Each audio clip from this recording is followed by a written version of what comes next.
La sesión pasada estuvimos discutiendo acerca de los movimientos de los planetas, ¿no?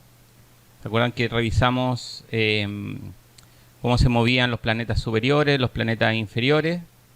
Y discutimos de esta particularidad que se llamaba el movimiento retrógrado, ¿no? También discutimos de que la Luna no se movía, al parecer todo indicaba que la Luna no se movía en círculos en torno de la Tierra. Entonces ocurría este fenómeno de que la Luna estaba, dependiendo del momento en el cual se observaba, podía estar más grande o más pequeña. En particular vimos los dos puntos de máximo alejamiento y de máximo proximidad, que era el perigeo cuando está más cerca y el apogeo cuando está más lejos. De hecho, anoche me imagino que todos se dieron cuenta de que todo el mundo hablaba de la Luna. Bueno, era justamente porque ayer coincidía luna llena con perigeo.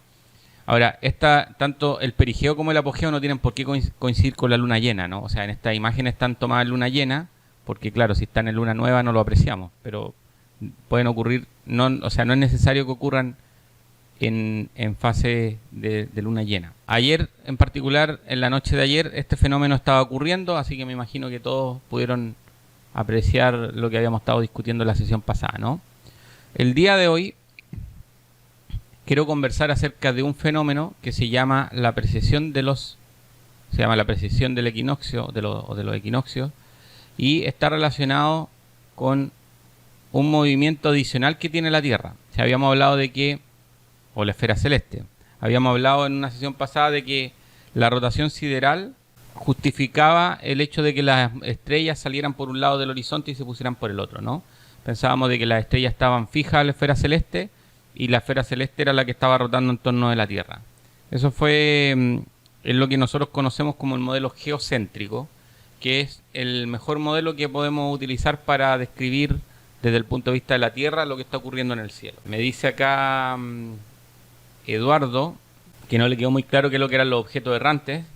Lo vuelvo a explicar enseguida. Y me decía María Alejandra que acerca del movimiento retrógrado que realiza el planeta Marte, cómo se podría graficar tal movimiento si sucedería en la Tierra.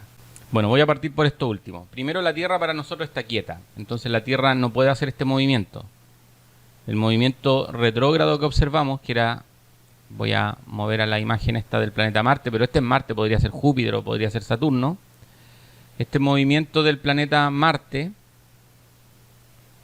este movimiento que observamos en el planeta Marte de retrogradación es un movimiento que ocurre en el cielo. Es decir, los planetas en el cielo tienen este movimiento. De hecho, no todos los planetas superiores, en alguna fase o en algún tramo de su recorrido tienen este movimiento retrógrado. Nosotros estamos parados sobre la Tierra y la Tierra es algo diferente desde nuestra perspectiva que los objetos que están en el cielo. Simplemente tiene que ver con nuestra posición en el universo. Nosotros estamos en la Tierra, entonces nosotros no observamos la Tierra hacia arriba, sino que hacia abajo. Entonces, la Tierra no tiene este movimiento desde nuestra perspectiva, porque desde nuestra perspectiva la Tierra está quieta. Y respecto de la pregunta de qué es lo que eran los objetos errantes, habíamos visto que en el cielo estas estrellas están fijas a la esfera celeste. O sea, aparecen objetos que están fijos, que son estrellas, pueden ser nebulosas también u otros objetos, pero principalmente estrellas, que están fijos a la esfera celeste, y hay otros objetos que se mueven libremente entre comillas, porque vimos que los planetas se movían solamente por una región que se llama la banda zodiacal. El Sol se mueve por la eclíptica, pero a lo que me refiero es que se mueven respecto a las estrellas de fondo. Y estos objetos que se mueven respecto a las estrellas de fondo son los astros errantes. Entonces tenemos los astros fijos y los astros errantes. Y los errantes corresponden a los planetas, porque errante en griego justamente significa planeta. Entonces los errantes son los planetas. Y para los antiguos griegos, que son los que le dieron este nombre, tanto Mercurio, Venus, Mercurio, Venus, Marte, Júpiter y Saturno, que son los dos planetas inferiores más los 3 planetas superiores, son 5, más el Sol y la Luna, completaban 7 objetos errantes en la esfera celeste. Otro fenómeno que se ha observado y que no es en lo absoluto evidente, y tiene que ver con que la estrella polar, ¿se acuerdan que el otro día hablamos de la estrella polar del hemisferio norte, no? Les comenté que la estrella polar estaba muy cerca del polo celeste. Ahora, el hecho de que la estrella polar esté muy cerca de la esfera celeste del polo celeste, es algo absolutamente circunstancial.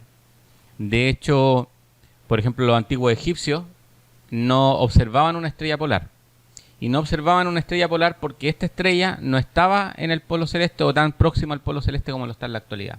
De alguna manera, el polo celeste ha ido cambiando de posición con el transcurrir de los siglos.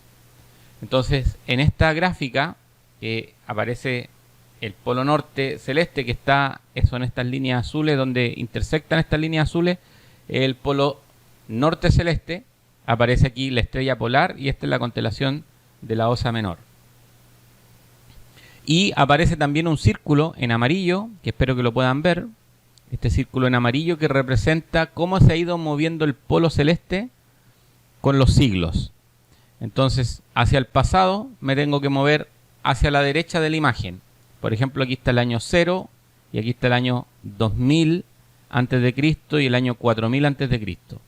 Entonces, por ejemplo, la civilización egipcia que vivió en esta fecha, en siglos, en un par de milenios antes de Cristo, a pesar de que en la época de Cristo todavía existía la civilización egipcia, pero por lo menos la clásica, supongamos por ejemplo el año 2000 antes de Cristo, por poner una fecha, ¿no? El polo celeste estaba en esta región, no estaba aquí, como está ahora. De hecho, ahora tampoco está exactamente ahí, está un poco más a la izquierda, porque este es el año 2000. Está marcado aquí donde estaría la ubicación del año 2000. Entonces, el polo celeste se ha ido moviendo de ubicación sobre la esfera celeste. Eso significa que el hecho de que exista la estrella polar o Polaris, que es esta estrella que está muy cerca del polo celeste, es una cuestión absolutamente circunstancial de nuestras fechas, de nuestra época. De hecho, si nos vamos al hemisferio sur, la gráfica es muy similar, solo que el polo ahora está en esta ubicación inferior. Aquí está el polo celeste y esta es la ubicación del polo celeste en el año 2000, que en realidad aproximadamente para nosotros en escala de miles de años no ha cambiado mucho de ubicación, ¿no? Y nosotros habíamos dicho en una sesión pasada de que en torno del polo sur celeste no hay ninguna estrella que sea muy brillante, ¿no? Entonces la zona del polo sur celeste aparece despoblada y de hecho había dicho que una de las formas de ubicar el polo celeste era usando la cruz del sur, ¿no? La cruz del sur está aquí. Este objeto que está aquí, aparecen estas tres estrellas. Listo, entonces habíamos dicho que usábamos la cruz del sur, o típicamente uno usa la cruz del sur, para ubicar la región más o menos donde está el polo celeste. Estamos siempre hablando del hemisferio sur, ¿no? Pero ocurre que el polo celeste está cambiando de posición, es decir que a medida que transcurre el tiempo, el polo se va desplazando a través de este círculo que tarda aproximadamente 26.000 años en completar una revolución. Es decir que de alguna forma la esfera celeste tiene un tercer movimiento. En realidad dije tercero, es el segundo movimiento, ¿no? Porque el primero es la rotación sideral. El segundo movimiento sería entonces la precesión. Se llama precesión porque este fenómeno es un fenómeno bien conocido en el trompo. No sé si conocen el trompo. En Chile se llama trompo, ¿no? No recuerdo cómo se le llama en otros países, olvidé el nombre. Pero este objeto que en Chile se usaba en mi infancia, no sé si todavía se sigue usando, que es hecho típicamente de madera. De hecho, típicamente de madera, tiene una forma cónica y que en la punta se le ponía un clavo o algo así y aquí uno le enrollaba una cuerda, ¿no? De manera que cuando uno lo lanzaba, esta cosa giraba y tenía su propio eje de giro en torno de este eje. Pero a la vez este eje giraba en torno de otro eje que era el eje vertical. Entonces uno veía claramente que este objeto, en torno de este eje había un movimiento del trompo, ¿no? Entonces tenía este movimiento de rotación en torno a su propio eje, pero también tenía un movimiento de revolución o de rotación en torno a este eje. Entonces esto giraba formando un cono mayor, ¿no? O sea, si uno pudiera representar todas las posiciones, formaba un cono. Entonces eso significa que la proyección del eje de rotación sobre el cielo va cambiando, y eso es exactamente lo que se observa lo que se observa en los polos celestes. En los polos celestes se observa un movimiento de precesión muy similar al que aparece en el trompo.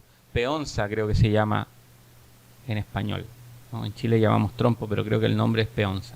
Víctor me dice que el movimiento retrógrado es un movimiento relativo a la Tierra, por lo tanto observado por un observador de la Tierra. Claro, lo que pasa es que Víctor maneja un modelo teórico del cual yo no he discutido. Yo simplemente en la primera parte lo que estoy haciendo es una descripción de observaciones.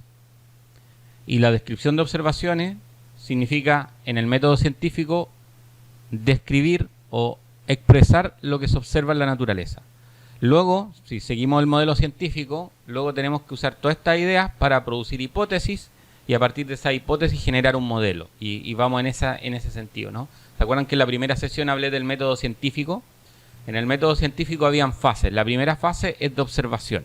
Y lo que yo he ido narrando, relatando en las sesiones anteriores son una serie de observaciones que se han hecho desde la antigüedad. Ni siquiera son observaciones que hemos hecho nosotros. De hecho, nosotros tenemos muy pocas posibilidades de enterarnos de esto por observación, porque nosotros no observamos el cielo. Nosotros, nuestra generación o la gente de los últimos 100 o 120 o 130 años ha perdido una conexión que tenía el ser humano con el cielo por el hecho de que se han iluminado las ciudades. Pero en la antigüedad las personas observaban el cielo y este era un conocimiento que se iba heredando, y de hecho nosotros sabemos que los griegos, los antiguos griegos, la civilización helénica, tenía conocimiento de este movimiento de precesión. Hay registros de que conocían este movimiento. ¿Cómo lo conocían? Bueno, a través de la observación. De hecho, Hiparcos, del cual conversé el otro día, o lo nombré por lo menos el otro día, hizo un catálogo de estrellas. ¿Qué significa hacer un catálogo de estrellas? Significa llevar un registro de las estrellas más brillantes y darle su posición en el cielo. Entonces, para eso Hiparcos tuvo que establecer un sistema de coordenadas, algo parecido, no igual, porque él inventó su propio sistema de coordenadas, algo parecido a los sistemas de coordenadas como los que hemos discutido en la sesión, si no me equivoco, en la segunda. Entonces Hiparcos introdujo un sistema de coordenadas, pero Hiparcos tenía el conocimiento de tablas caldeas, que son de civilizaciones anteriores de la región del Mesopotamia. Entonces, al llevar estas tablas de las posiciones de estas estrellas, porque ellos llevaban registro de las estrellas, hacían estos catálogos, al llevarlo a su propio sistema de coordenadas, Hiparcos se dio cuenta que las estrellas estaban en una posición diferente. Y fue Hiparco entonces el que interpretó, porque había pasado el tiempo suficiente como para que este efecto fuera notorio, que había otro movimiento de la esfera celeste. Entonces estamos hablando del año 100, Hiparco creo que vivía en el 190, nació el 190 a.C., ¿no? Entonces estamos hablando de por lo menos 150 años antes de Cristo se conoce este movimiento de precesión. Y es este movimiento de precesión el que hace que el Sol se proyecte en una posición diferente sobre las constelaciones durante su movimiento anual. Y eso hace entonces que las constelaciones cambien en el tiempo, las constelaciones zodiacales cambien en el tiempo. Esta es una imagen de tablillas que son escritas en arcilla, si no me equivoco, con escritura cuneiforme. Es algo como lo que consultaba Hiparcos cuando realizó su catálogo y se dio cuenta de este fenómeno. Tuve la suerte hace unos años de visitar el Museo Británico, y en el Museo Británico uno puede observar esto físicamente. La verdad que aquí en esta imagen no se ve bien, pero la escritura es como que hicieran con moldes, marcaran, por ejemplo, la greda blanda, ¿no? O sea que si uno tuviera como piezas con relieve y pudiera ir marcando los diferentes símbolos en esta escritura. La verdad que entiendo que lo hacían como con unas puntas, ¿no? Iban haciendo la escritura, pero la verdad que cuando uno lo ve visualmente esto tiene relieve. Quería mostrarle, este es un dibujo, no es es una representación, ¿no? Donde aparece lo que uno observa en la Luna durante aproximadamente 29 días. O sea, este proceso ocurre aproximadamente en 29 días. Entonces, acá, a esta fase, cuando nosotros vemos la cara de la Luna, que ya dijimos en una sesión pasada que la cara que observamos de la Luna es siempre la misma, ¿no? Entonces, cuando nosotros la cara que observamos está oscura, o sea que aquí vamos a poner oscuro. En realidad uno se lo puede escribir esto con una B larga o sin B larga, ¿no? Oscuro. Las dos son válidas. Y aquí está iluminado, ¿no?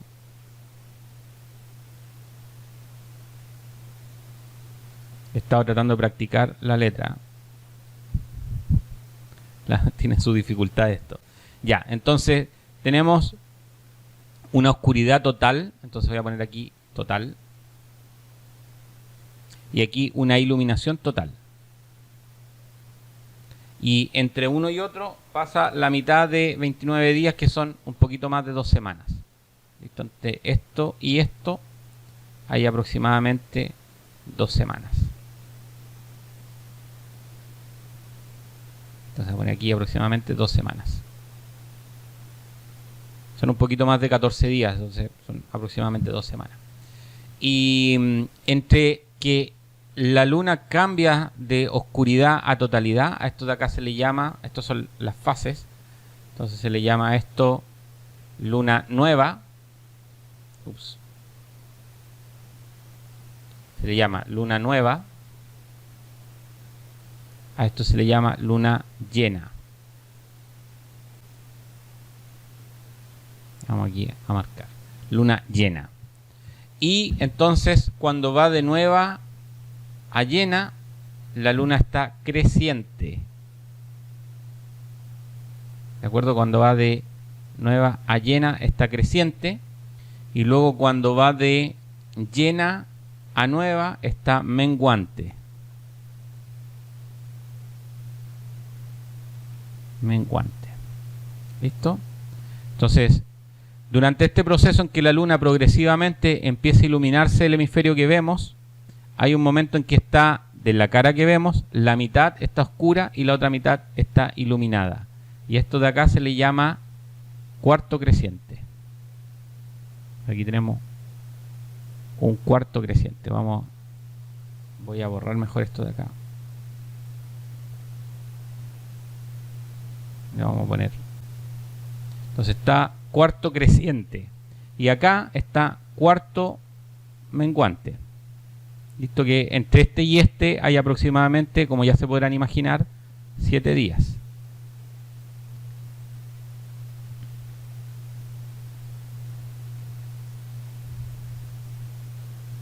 Y vamos a poner aquí, para ser más explícito,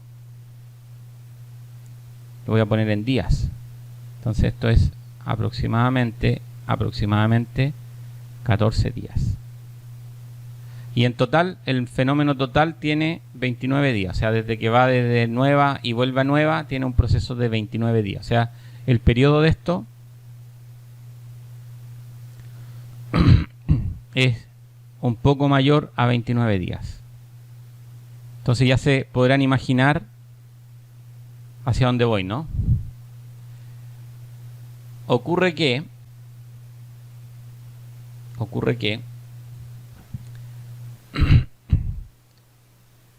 si hay aproximadamente 7 días entre luna nueva, y cuarto creciente,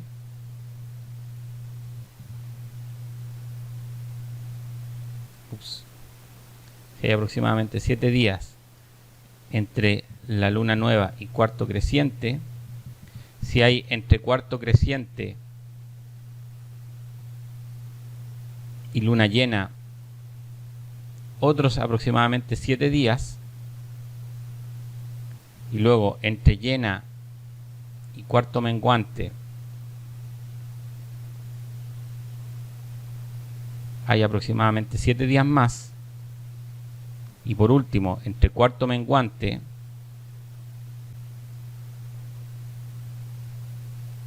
y luna nueva hay otros 7 días. En realidad esto no es exacto, pero en aproximación. Entonces eso nos permite definir una nueva unidad de tiempo. Una nueva unidad de tiempo que componga 7 días. Entonces 7 días se le llama la semana. Es decir, que la semana que nosotros conocemos proviene de las fases lunares. Ya, me dice aquí Vale que sí, la herramienta se llamaba cuña. Gracias, Vale, se está hablando de para la escritura cuneiforme. Muchas gracias. La astronomía nos permite de alguna forma, definir unidades. El día, entonces la unidad día, proviene de el ciclo de iluminación solar. Entonces vamos a poner aquí de la insolación solar. Insolación, producto del sol, ¿no? Entonces el ciclo en que el sol sale por el horizonte, se esconde por el horizonte y vuelve a aparecer, nos da entonces la unidad día. Ahora vimos que podemos agregar una unidad semana que está basada en las fases lunares. Pero también aparece otra unidad, que es el ciclo completo de las fases lunares, que es el mes lunar. Entonces, esto corresponde al ciclo completo de fase lunar.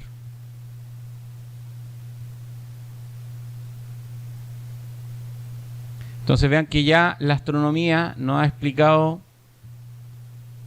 3 unidades de medida de los días o del calendario, ¿no? Pero además podría agregar otra más, que es el año. El año está relacionado con el movimiento del Sol. O sea, cuando completa una revolución, ¿no?, sobre la esfera celeste.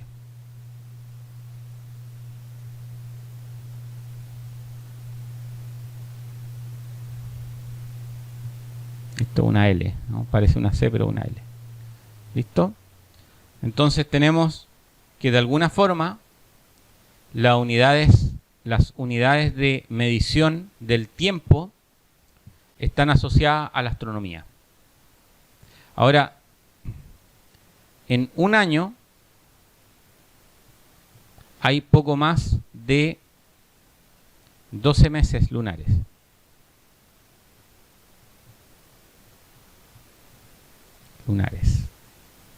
¿Listo? Ahora, eso significa que de alguna forma el número de meses no calza con un número entero con el año.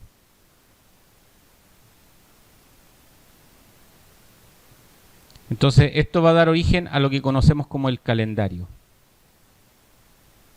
El primer calendario conocido, por lo menos desde el mundo occidental, siempre excluyo al mundo oriental porque en ese mundo yo soy absolutamente ignorante. Los calendarios provienen de los egipcios.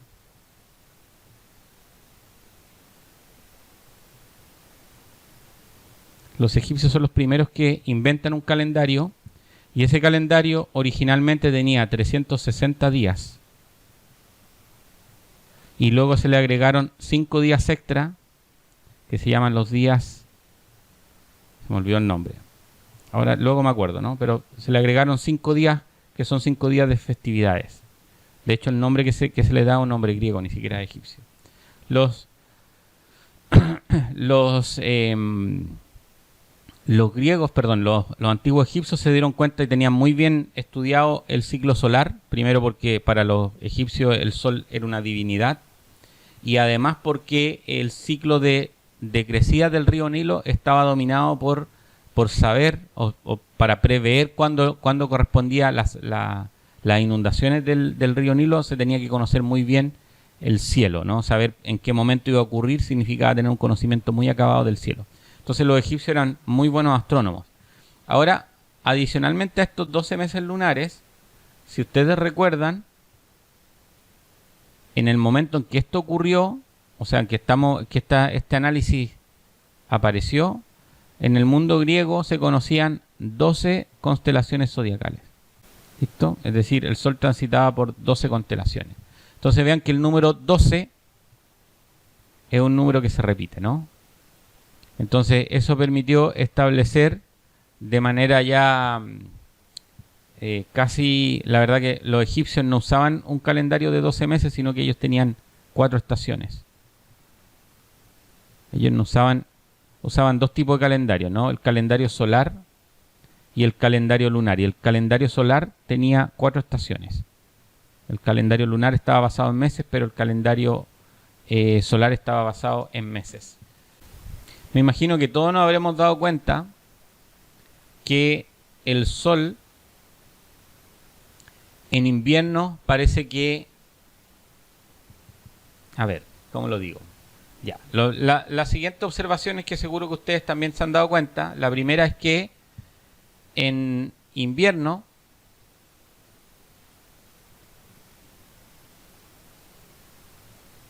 han observado la siguiente.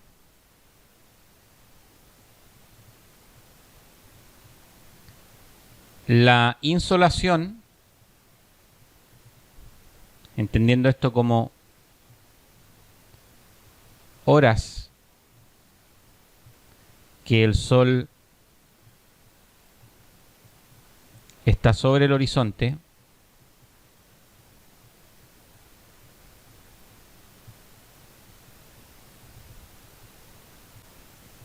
es menor. O sea, la cantidad de horas de sol durante el invierno es menor. Seguro que han observado eso. Y lo segundo es que el sol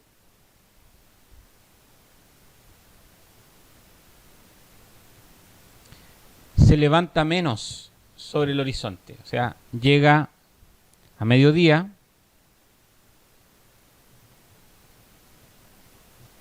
está más bajo. Entonces, más bajo que en verano.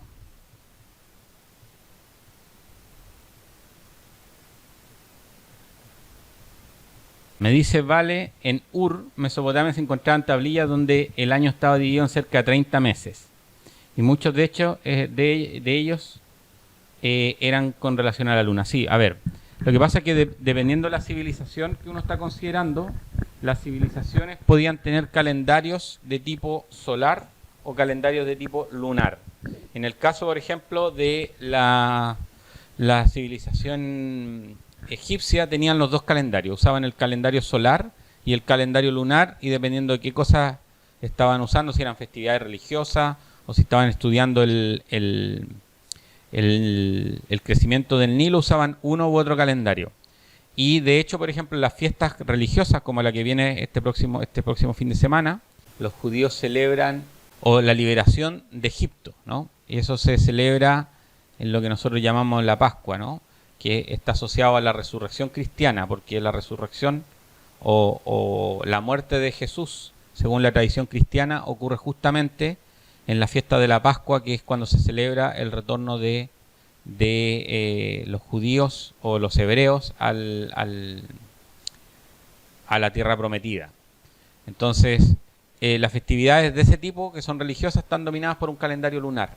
Por eso que la Semana Santa no cae todos los años en la misma fecha, a diferencia de otras festividades religiosas que caen todos los años en la misma fecha. Entonces, claro, dependiendo de la civilización y dependiendo de qué tipo de ritos tengan asociados, es qué tipo de calendario usan. Claro, yo en particular estamos hablando de dónde provienen las unidades de medida que nosotros en la actualidad usamos. O sea, nosotros hemos heredado un calendario que no es exactamente igual al calendario que usaban los egipcios, pero el calendario que nosotros usamos se le puede trazar en el pasado hasta los egipcios. Son los egipcios los primeros que hacen un calendario muy, muy acabado. De hecho, si me dan un momento, les voy a recomendar un libro, que eso no lo he hecho, ¿no? El libro que les voy a recomendar hoy es de un egiptólogo aficionado a la astronomía, que se llama La astronomía en el Antiguo Egipto.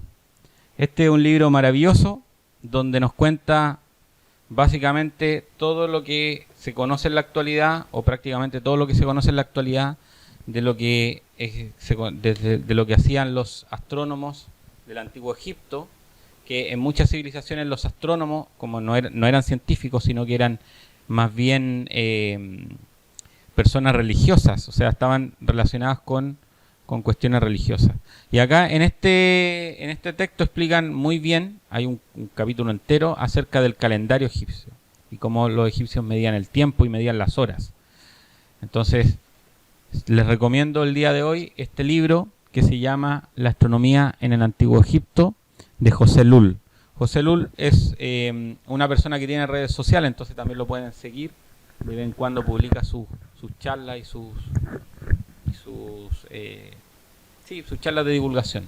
Algunas de ellas están relacionadas con astronomía, otras no, porque él es egiptólogo. Ya, entonces volviendo a la idea de... Ocurre que durante el año la altura a la cual se eleva el Sol sobre el horizonte cambia. Entonces hay una altura a mediodía, todo esto pensando a la hora en que el Sol está a máxima altura, que es el mediodía. Entonces a mediodía, en el solsticio de invierno, el Sol alcanza la mínima altura. Entonces le voy a poner a esto altura mínima respecto del horizonte, o respecto al horizonte, medio respecto al horizonte. Y en cambio el día del solsticio de verano, el Sol alcanza una altura máxima.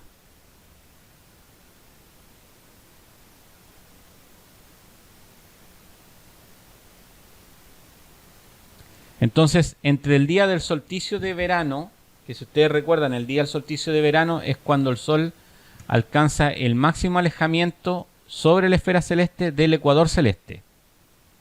Entonces, ese día es el momento en que el Sol está más hacia el sur. En el caso del hemisferio sur está más hacia el sur, y por lo tanto ese día sobre nuestras ubicaciones, para nosotros el hemisferio sur, ese día el Sol está más tiempo sobre el horizonte. Y el caso extremo es el solsticio de invierno. En el solsticio de invierno para el hemisferio sur, el Sol está en su máximo alejamiento del ecuador, pero en el hemisferio opuesto, es decir, en el hemisferio norte. Entonces ese día el Sol alcanza su mínima altura. Y durante todo el año el Sol oscila progresivamente desde que está en esta posición de mínima altura. Progresivamente el Sol todos los mediodías va levantándose un poco más. Entonces pasa más tiempo sobre el horizonte hasta que nuevamente alcanza el solsticio de verano, llega a su altura máxima y de ahí progresivamente empieza a disminuir y así sucesivamente. Entonces ocurre entonces que se van a dar las siguientes situaciones. Vamos a anotar por aquí. En verano el Sol pasa más tiempo. Entonces, la insolación es mayor.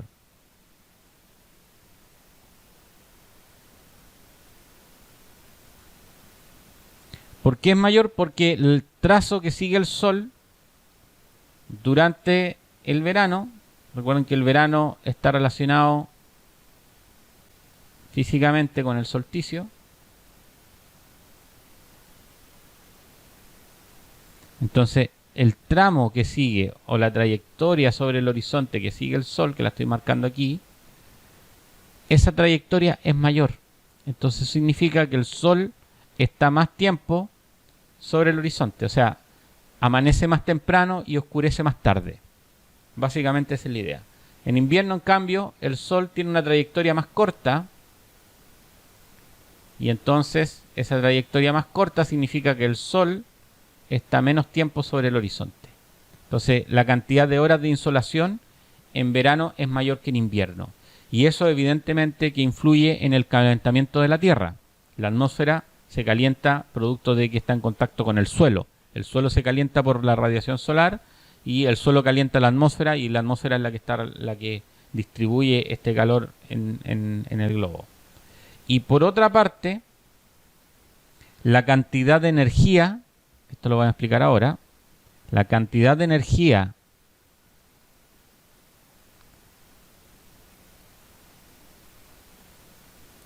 por metro cuadrado, vamos a poner aquí un 2 arriba, la cantidad de energía por metro cuadrado es mayor. Voy a explicar enseguida esta idea. Vamos a ver si es que alguien ya tiene preguntas, o sea, si es que alguien ya me puso pregunta acá en el chat. Ya, me dice Vale acá que en Babilonia también usaban calendarios lunisolares. Sí, sí, efectivamente. Bueno, voy a explicar esta idea entonces. Estábamos diciendo que en verano el Sol alcanza una altura mayor sobre el horizonte y que además la energía, la cantidad de energía por metro cuadrado era mayor. Pero esto no lo expliqué, ¿no? Ahora lo voy a explicar, y lo voy a explicar con una imagen. Es un ejercicio que ustedes mismos pueden hacer. Supongan ustedes que tienen una linterna y que con esa linterna encendida apuntan hacia el suelo. Si ustedes marcan en el suelo,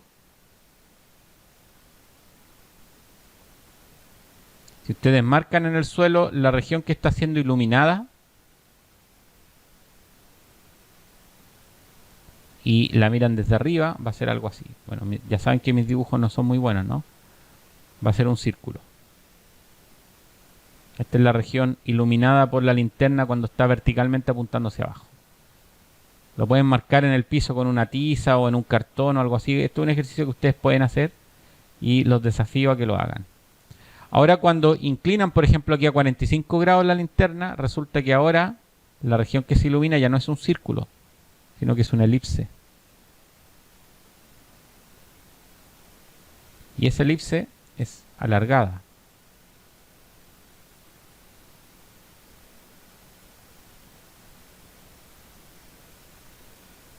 Supongo que ya se dieron cuenta que activa una herramienta que reconoce las figuras geométricas, ¿no? Pero tiene que darse cuenta qué figura geométrica es. Bueno, entonces ocurre que el área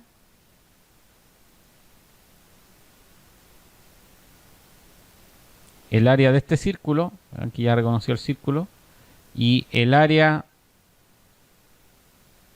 de esta área es mayor. Esto de aquí mayor y esto de aquí menor. ¿Qué significa esto? Significa que cuando el sol está más alto en el horizonte, a mediodía, siempre estamos pensando a mediodía para que pensemos en la misma referencia, ¿no?